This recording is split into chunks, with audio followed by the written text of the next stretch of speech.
Hi there, welcome to the Call to Cinema. My name is Aaron. What are you at? This is going to be controversial.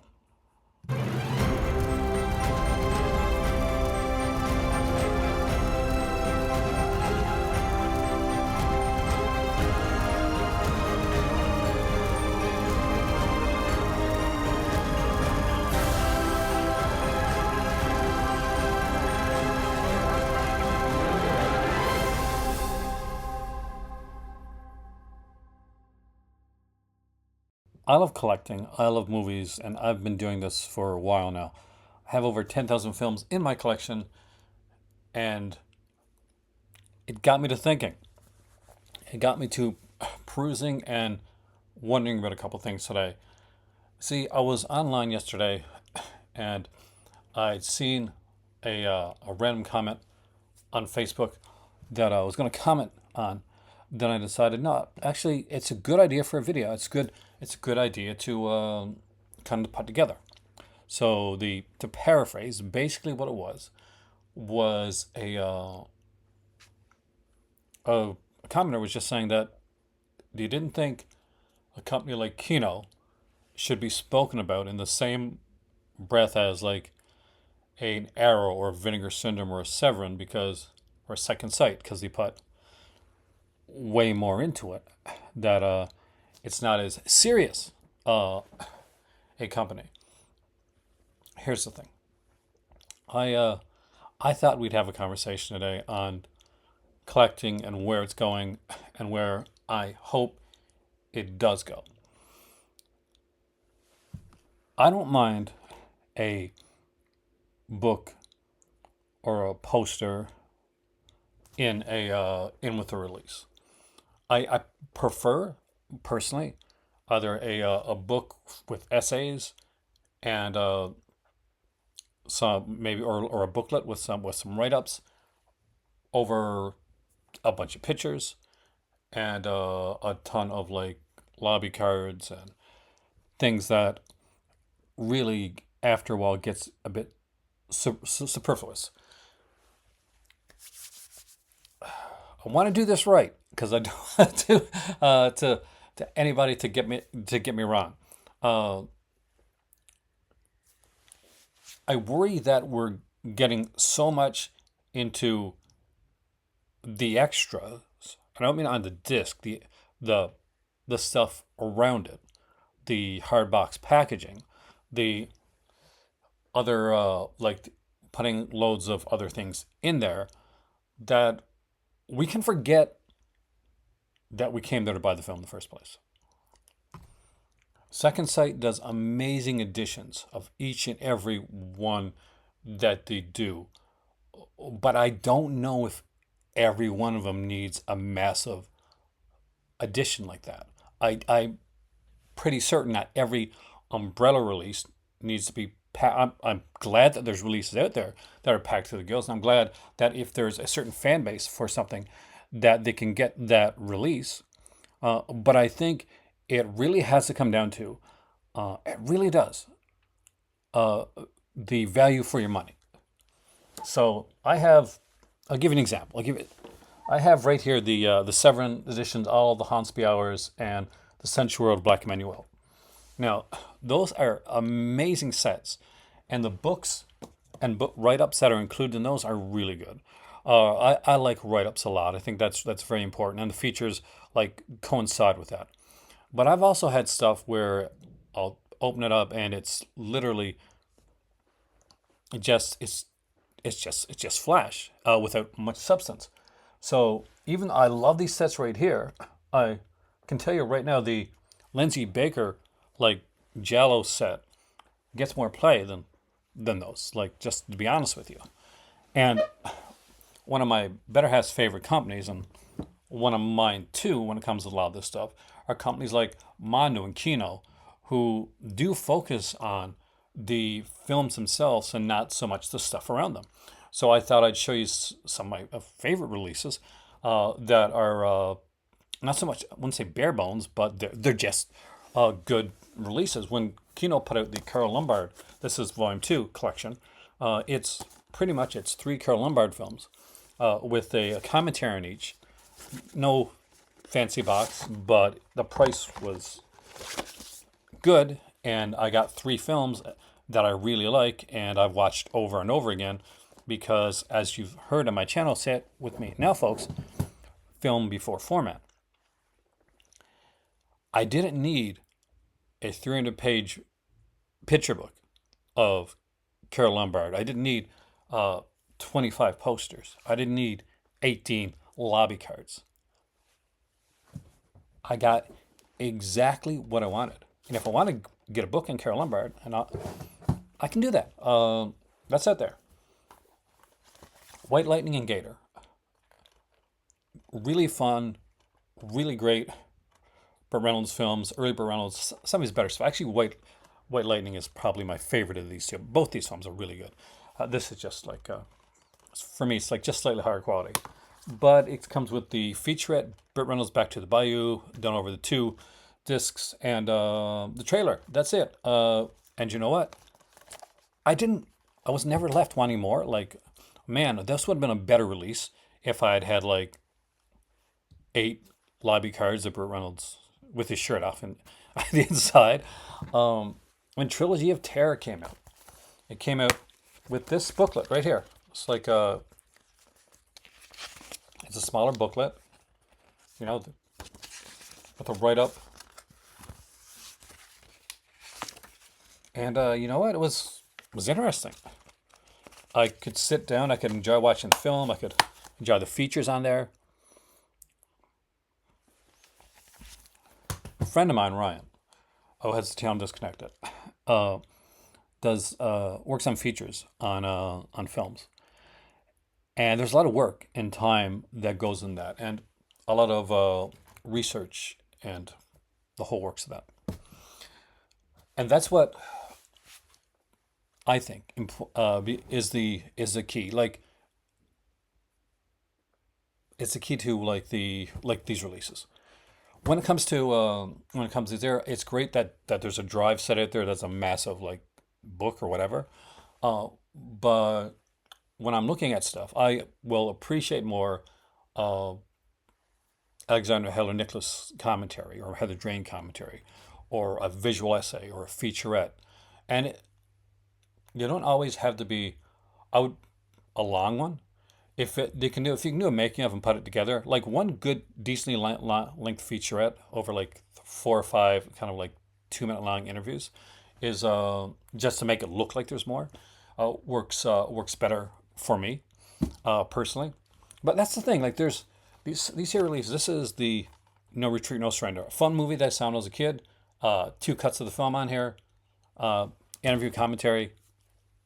I'm sure if that's put out or was put out by like, I don't know, 88 Films, for instance, and I like 88 Films, so don't get me wrong. It's gonna cost more because they're gonna put a poster in there. They're gonna like put it in a hard box, which is great, wonderful, fantastic. If that's the way that you want to go with it, go with it. But like real estate on my shelf is important. Having enough money to get the releases that I want is important, and curating films so that I can pick up all the different titles that I want it's very important to me. So when I'm looking at stuff, when I'm looking at the releases that are coming out, I'm not always going to be looking towards the $150 box set of Hitcher, or the, I might, because it might be a film that I really love, or the $200 box set of Never Ending Story, which again, great release, well done. Did extremely well for the company, I'm pretty sure.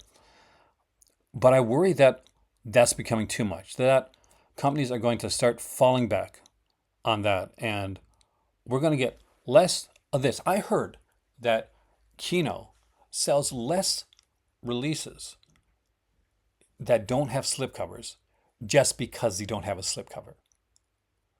This is why we have companies like Vinegar Syndrome that have to go back and do, slipcovers for releases of older movies just to sell them, because of the slipcover, because people will buy a movie that they wouldn't normally buy because of its packaging and not because they want the movie, which is okay if you're honest with yourself and you say, okay, I collect slipcovers, I collect steelbooks. Fantastic, that's wonderful. That's there's owning in that, like, of what you do. And I look at me, I have, I am definitely the guy that like a glass house stone. But I have to be honest that it does concern me that people are concerned more about the packaging and the presentation outwardly than they are the presentation of the film itself. That's that's an issue. I'm sure that Night Stalker and Night Strangler sold fairly decently for Kino, not just because of these absolutely fantastic TV horror films, but because they both had a slipcover, and I think they had like a booklet as well. So these sold extremely well. I don't know if, for instance, Sugar Hill, one of the best blaxploitation horror films ever made, sold as well just on being Sugar Hill. And that's a shame because Sugar Hill is a fantastic film.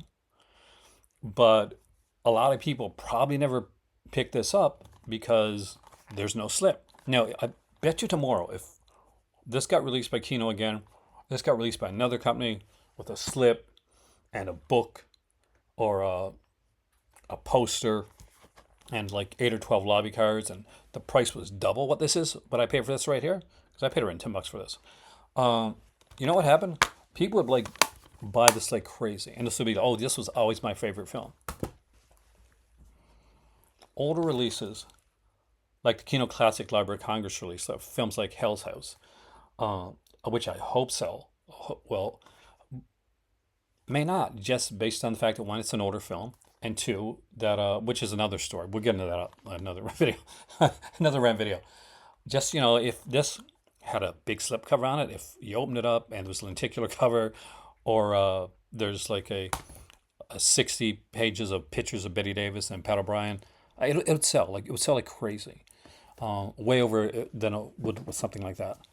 The Emmanuel Central World of Manuel Black Manuel box set sold extremely well. I don't know if these regular releases of Manuel 1 and 2 and Goodbye Manuel sold as well. I would assume they would because they're popular and fantastic films. There was a set that was put out by 88 Films for, I think there's two sets by Pete Walker. Massively big sets. They look gorgeous. I picked up the Kino set, and I have the other ones actually, from Volume 1, so didn't I pick them, for the Pete Walker collection. This I got, I think it was around $30, more now. But at the time I got this, it was $30. It had Flesh and Blood Show, Frightmare, House of Mortal Sin, Home by Midnight, and a bonus disc, Man of Action, with an interview with Pete Walker, and included, of course, on the bonus disc, Man of Violence and The Big Switch, which were two kind of other films, different type films for Pete Walker, and I had like a 3D sequence on here as well. Each one of these came with their own disc. Flesh and Blood Show, Frightmare, great film by the way. House of Mortal Sin, fantastic film. Home Before Midnight and The Big Switch and Man of Violence, right there, double feature. But I bet this never sold half as well as something along the lines of the 88 Films one, which was put together. And people say, well, it's well constructed, better. Like, here, this will fit a lot easier on my shelf than the 88 Films Pete Walker set. And not there's anything, I love Pete Walker set. I actually thought about getting that 88 Films Pete Walker set. But I looked at my things, and I can't do it again. I mean, I got, like, unless it's really, really cheap, those Pete Walker films from Kino had absolutely everything that I needed. And all of this, just from a random comment online, got me thinking, where are we going when it comes to collecting? If we're going down a road where we're learning more about film and cinema, and we're getting like massive tomes of books with essays and interesting articles and interviews that people want to read, and you're learning more about cinema as an art form, and cinema anyway, then that's fantastic. But if we're going down a road where things are being pumped in to heighten the price of something or to help something sell that they don't think can sell without it, then that's concerning for me. That becomes an issue that I need to talk about, that I need to address. And I think I'm going to do it on a live as well. So we'll see how this video goes. I'll probably have done a live by the time you see this. But also, if you have not yet checked out my movie review for Shadowland, please do so. It is a fantastic film that is a documentary that, in a weird way, fits into folk horror. Not even joking. So with that being said, my name's Aaron. This has been The Call to Cinema. This has been my random rant. Let me know in the comment section down below what you think.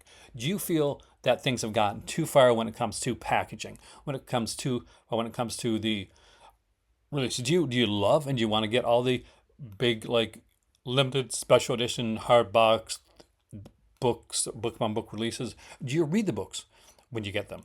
Do you get disappointed when the books are just pictures and not and not words, or when there's like just a bunch of pictures and like maybe like a blurb or a paragraph on that page, or maybe you're just okay and you just want many pictures and posters and lobby cards that you want. And here's the thing: there is no wrong answer. Everybody collects in their own personal way.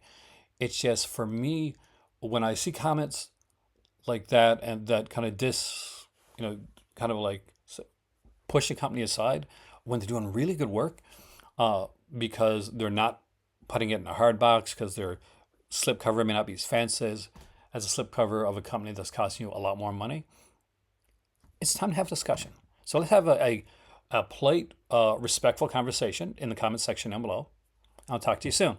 My name's Aaron. Be sure to like, share, and subscribe. You want to jump on my Patreon? You can definitely do that. Or membership, either one. But either way, I hope you have a wonderful day. Collect and curate your collection the way that you want. No shade or judgment on anybody. But with that being said, I think this had to be said. Oh, God. Subscription sloth here. Just want to remind you that I know in the summertime especially it can be super warm and lazy. But if you're liking this video, make sure to like, share, and subscribe. And if you want to go that step farther and join the Patreon, there's a link for that down below. You can super sticker, super chat, or donate. But above all, just lie back and enjoy the video, because that's what I'm going to do.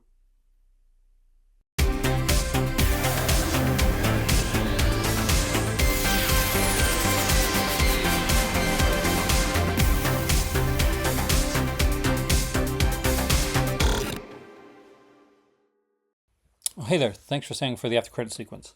You know, as I look at my stuff and I realize that a lot of the things that I love in my collection, I go back to a lot, are just kind of basic, regular releases that don't have a lot of stuff included with them. I do have a lot of the snazzy stuff, I'm not going to lie to you.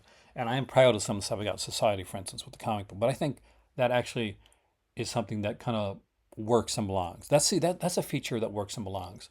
It's a comic book sequel to Society, so it makes sense to have something like that. But it's just when I like that, I'll read, and I'm glad to have it because it is part of Society.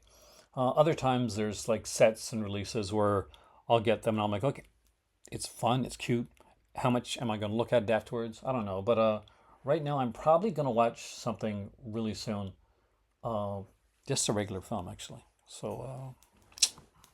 There we go. Maybe I'll watch Kino and just give Kino some extra love. I got him out now, so might as well do it.